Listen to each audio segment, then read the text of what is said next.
Hello प्यारे बच्चों, नमस्कार। मैं ए के वर्मा फिजिक्स वाला के इस प्लेटफॉर्म पर आप सभी का स्वागत करता हूं। आशा करता हूं कि आप सभी अच्छे होंगे और अपनी पढ़ाई को कर रहे होंगे। आज हम 9th क्लास से क्लास नंबर 2 लेकर के आए हैं, जिसमें हम पढ़ने वाले हैं चाल, वेग और त्वरण। चाल, वेग और त्वरण, ठीक है। सबसे पहले बात करते हैं हम चाल पर। किस पर बात करते हैं? चाल पर। चाल को इंग्लिश में स्पीड बोलते हैं। क्या बोलते हैं? स्पीड। चाल क्या होती है? चाल क्या होती है?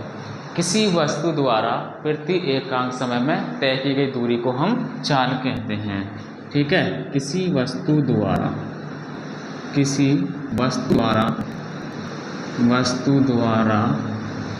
एकांक समय में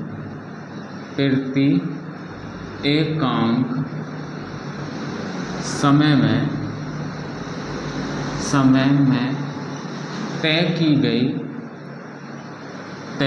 की गई दूरी को, किसी वस्तु द्वारा प्रति एकांक समय में तय की गई दूरी को चाल कहते हैं। तय की गई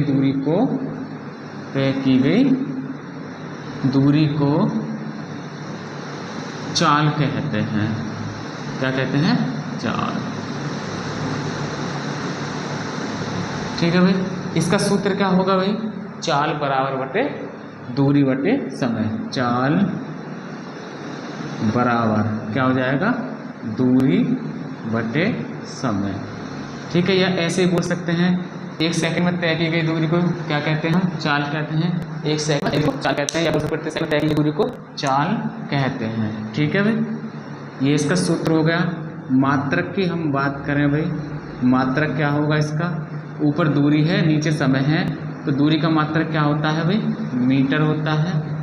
और नीचे समय का मात्रक क्या होता है? सेकंड। तो क्या हो जाएगा? मीटर बटे सेकंड। राशि की बात करें, कैसी राशि है? ये अदिश राशि है। कैसी राशि है? अदिश।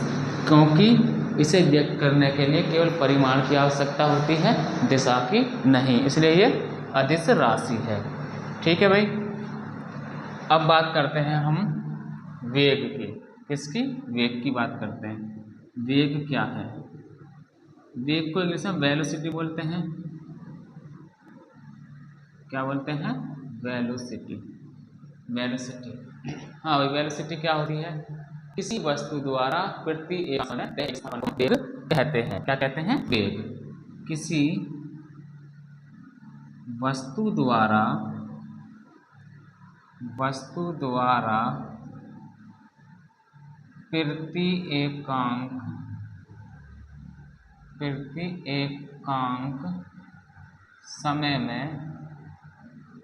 प्रति एकांक समय में तय किए गए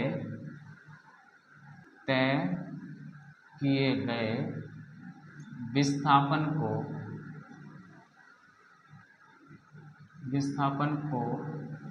वेग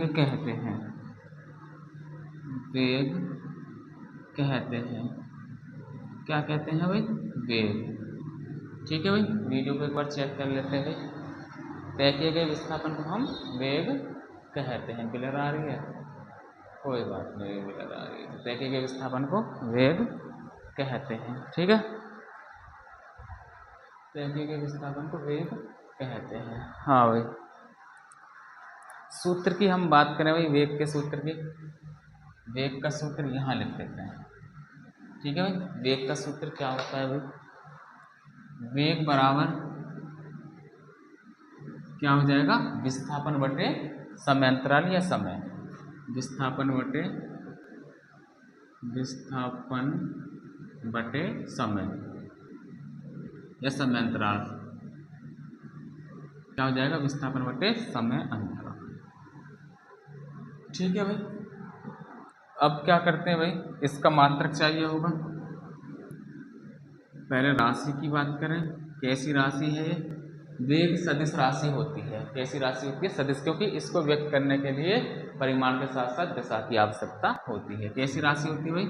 सदिश राशि होती है, ठीक है भाई। मात्रक की बात करें भाई, मात्रक विस्थापन बटे समय अंतराल है। विस्थापन का मात्रक क्या है? मीटर। समय का मात्रक क्या होता है? सेकंड। मीटर बटे क्या हो जाएगा? सेकंड, या मीटर प्रति सेकंड। ठीक है भाई, ये इसका मात्रक हो गया। यहाँ से पता पड़ा होगा कि चाल क्या होती है, वेग क्या होता है। ठीक है, वेग सदिश राशि है, चाल अदिश राशि है।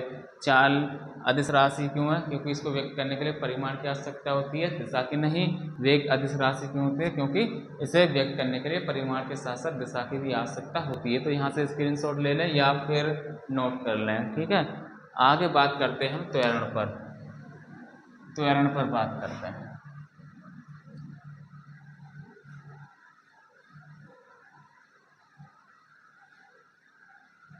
हाँ भाई, त्वरण क्या होता है भाई?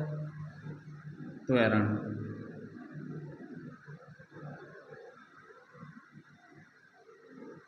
त्वरण पर बात करते हैं भाई। त्वरण को एक्सीलरेशन बोलते हैं भाई।